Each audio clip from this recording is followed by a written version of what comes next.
اعوذ باللہ من الشیطان الرجیم، بسم اللہ الرحمن الرحیم۔ انسان جب کسی انسان کو سزا دیتا ہے تو زیادہ سے زیادہ بڑا گناہ بھی اگر ہو جائے، کوئی بہت بڑی بری حرکت کر دے، یعنی ہم میں سے کسی کی جان کوئی لے لے تو جان کے بدلے جان ہم اس کی جان لے لیتے ہیں۔ حکومت کے خلاف اگر کوئی کارروائی کرے، کسی نے کسی کا مرڈر کر دیا تو حکومت اس کو پھانسی کی سزا پہ لٹکا دیتی ہے، اس کی گردن کٹوا دی جاتی ہے۔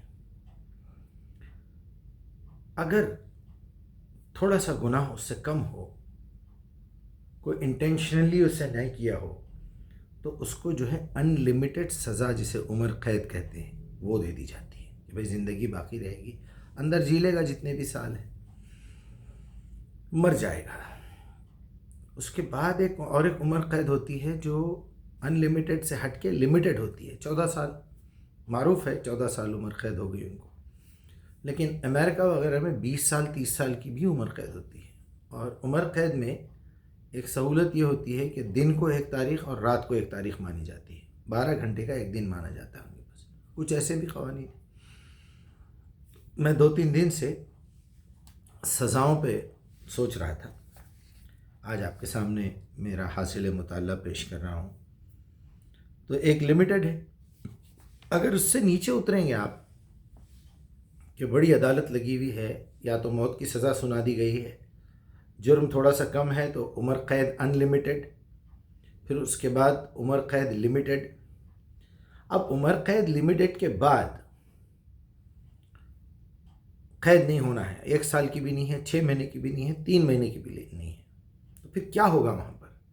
بولیں گے آپ اتنی پینالٹی بھریے اور جائیے۔ ایون قرآن میں بھی یہ بات ہے کہ قصاص لینے کا حق دیا گیا ہے کہ تم قصاص لو اور چھوڑ دو، اس کی زندگی لے کے تمہارا کوئی فائدہ تو ہونے والا ہے نہیں، لہٰذا کم سے کم اس کی دولت تمہارے پاس آ جائے گی تو تم کچھ اس سے کر سکو گے، یعنی پروڈکٹیوٹی کی طرف رجحان لے گیا ہے۔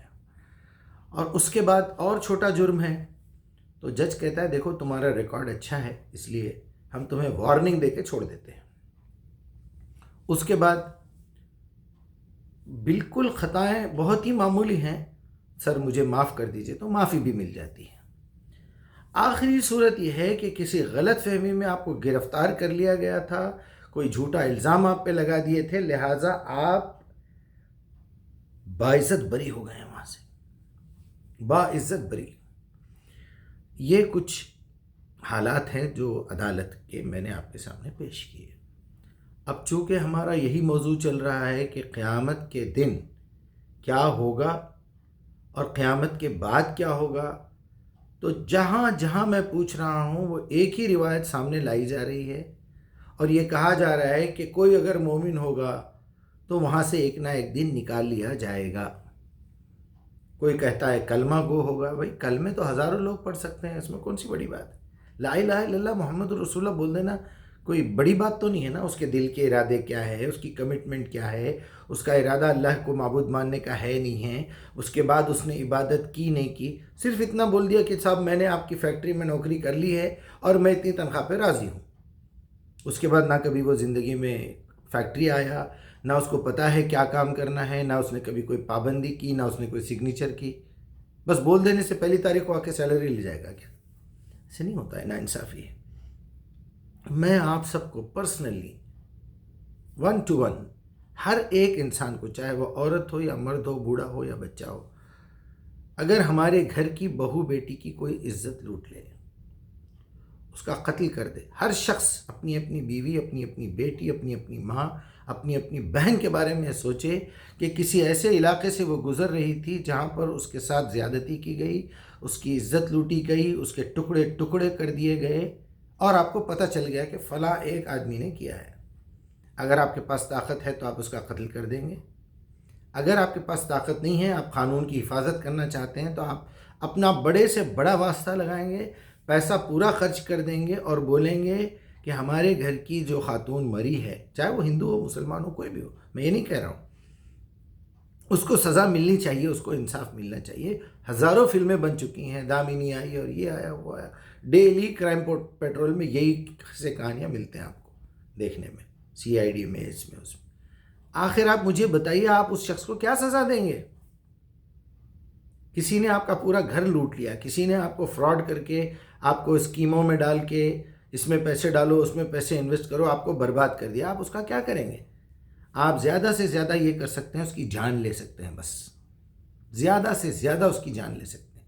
یا تو آپ خود لیں، یا پولیس کے تھرو، کورٹ کے تھرو جج یہ اعلان کر دے کہ بھائی صدام حسین کو پھانسی دے دو، قذافی کو پھانسی دے دو، اور فلاں کو پھانسی دے دو، فلاں کو۔ ہاں، حکومت لیول کے اوپر ہو رہا ہے۔ مطلب یہ ہے کہ یہ زندگی ختم کر دو اس کی، اب دوبارہ وہ پلٹ کے نہ آئے اس دنیا میں، گردن کاٹ دو، پھانسی پلٹ کر دو، اب وہ دوبارہ نہیں زندہ ہونا چاہیے، بس انتہا، ختم۔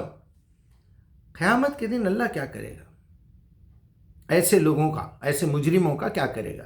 اب آپ بولیں گے اس نے زندگی میں ایک مرتبہ کلمہ پڑھا تھا۔ بھائی ایک مرتبہ کلمہ پڑھا، 10 مرتبہ کافر ہو گیا۔ آپ چلیے میرے ساتھ کل صبح میں کلمہ پڑھیے، آمنت باللہ بولیے، قرآن پہ ہاتھ رکھ کے قسم کھائیے، فجر کی نماز پڑھیے، ظہر تک کیا بھروسہ ہے کہ آپ مومن رہیں گے؟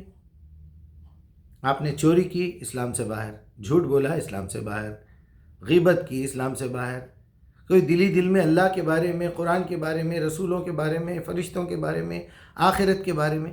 اب اس وقت آپ کیا محسوس کر رہے ہیں؟ مارکیٹ میں آخرت کا یقین ہے لوگوں کو؟ یہ کیسے ممکن ہے کہ ایک آدمی کو آخرت کا یقین ہو کہ مجھے مرنے کے بعد دوبارہ اٹھایا جائے گا اور میری زندگی کے ایک ایک لمحے کا، ایک ایک فکر کا رزلٹ نکلے گا، یا تو سزا ملے گی یا انعام ملے گا؟ کیسے ممکن ہے وہ جھوٹ بولے؟ کیسے ممکن ہے وہ کوئی بے حیائی کا کام کرے؟ کیسے ممکن ہے وہ کسی کا مال کھا جائے؟ کیسے ممکن ہے وہ کسی کو دھوکہ دے؟ کیسے ممکن ہے کسی کی غیبت کرے، کسی پہ تہمت لگائے؟ کیسے ممکن ہے کسی کا قتل کر دے؟ وہ تو کافر ہے۔ جس نے قیامت کا انکار کر دیا تو حقیقت میں کافر ہے۔ اب اوپر اللہ پہ ایمان، فرشتوں پہ ایمان، سب بیکار ہے، جھوٹ بول رہا وہ، کیونکہ ٹاپس چیز جو ہے وہ ہے مر کے جی اٹھنے کا احساس، وہاں حساب کتاب دینے کا احساس، جس کی وجہ سے ہم تقوی اختیار کرتے ہیں۔ لوگ مجھے کہتے ہیں کہ بھائی آپ غصہ کیوں ہو رہے ہیں؟ آپ ذرا میدان میں آئیے، آپ کو پتہ چلے گا۔ آپ کی غیرت مر چکی ہے، آپ کو احساس نہیں ہے، آپ قرآن کی دعوت نہیں دے رہے ہیں، آپ کو تکلیف کیا ہونے والی ہے؟ آپ بیٹھے بیٹھے یہاں پر بریانی ہضم کرنا چاہ رہے ہیں، مرغ مسلم، اور جو ہے وہاں پر آپ سفارشوں میں بخشے جائیں گے، کوئی نبی بخشا کے لے جائے گا، کوئی صحابہ، کوئی اہل بیت، کوئی شہداء، کوئی بزرگان دین، کوئی اولیاء، کوئی غوث، کوئی خواجہ آپ کو لے جانے والے ہیں۔ آپ کو تو ٹینشن ہی نہیں ہے۔ جس بچے کو یہ احساس ہو جائے کہ میری امی، میری خالہ، میری پھوپھی، کوئی بھی میری بڑی بہن اس کالج میں ٹیچر ہے، پروفیسر ہے، کریکشن اسی کے ہاتھ میں ہے، وہ کیا پڑھائی کرے گا؟ وہ کیا لکھے گا؟ کامن سینس کی بات ہے۔ بالکل اسی طرح دنیا میں گناہ عام ہو رہے ہیں۔ کیوں ہو رہے ہیں؟ یہ بھروسہ ہے کہ ہمیں نبی بخشوا لیں گے۔ بالکل انشاءاللہ بخشوائیں گے، اللہ تعالیٰ نے ذکر کیا ہے اس بات کا، لیکن یہ ان لوگوں کے لیے ہے جن کی ٹائی اپ ہو جائے گی، جو مقام اعراف پہ ہوں گے، ان کے پاس زیرو اکاؤنٹ ہے، نہ جنت میں جا سکتے نہ جہنم میں جا سکتے، کوئی گناہ ہی نہیں ہے۔ یہ کیسے ممکن ہے کہ کوئی آدمی ایمان کا رائی کے دانے کے برابر بھی ایمان رکھتا ہو وہ جہنم میں جائے؟ نہیں ہے نا، آپ کا دل ہی راضی نہیں ہے۔ لیکن یہ کیسے ممکن ہے کہ میری بہن کا ریپ کرنے والا، میری بیٹی کا ریپ کرنے والا، اس کو مرڈر کرنے والا آپ برداشت کریں گے جنت میں؟ یہ تو ناانصافی اللہ کی۔ بھائی صاحب بہت بھیانک بات ہے، یہ بہت بھیانک بات ہے۔ اس کا مطلب میں اتنا بڑا بے غیرت آدمی ہوں کہ جس نے دنیا میں میرے ساتھ ایسا ظلم کیا ہے جس کو میں کبھی زندگی بھر نہیں بھلا سکتا، اب میں تو اللہ پہ بولوں گا یا اللہ یہ کون سا انصاف ہے تیرا؟ ایسے ذلیل آدمی کو تم یہاں لے کے آ گئے، آپ یہاں پر لے کے آ گئے، نہیں اس کے گناہ معاف ہو گئے، تو پھر ہم کیا کریں گے؟ ہم نے جو گناہ نہیں کیا ہم اور وہ برابر ہو گئے نا۔ پھر اب لوگ عذاب قبر کے بارے میں کہہ رہے تھے کہ عذاب قبر کا بھی بنا دو ویڈیو، وہ ایک الگ سے موضوع ہے۔ ہم یہ مٹی کی قبر کو قبر سمجھتے ہیں، اصل میں قبر روح کی ہوتی ہے، اور وہ روح پہ عذاب ہوتا ہے۔ کسی کو جلا دیا گیا، کسی کو پانی میں پھینک دیا گیا، کسی کو مچھلیوں نے کھا لیا، اب آپ اس کو عذاب قبر کیسے دیں گے میرے بھائی؟ کچھ بولنے سے پہلے سوچ تو لیا کرو۔ بیکار کہ یہ قبر کے سامنے زندہ ہے اور فلاں ہے اور یہ وہ وہاں کی زندگی کی بات کر رہا ہے اللہ تعالیٰ، کیوں بات کو گھمات پھراتے ہیں؟ بہرحال اس پہ الگ سے بنائیں گے۔ یہ بات بالکل بھول جائیے کہ جہنم سے کوئی نکلنے والا ہے، بالکل غلط تصور ہے۔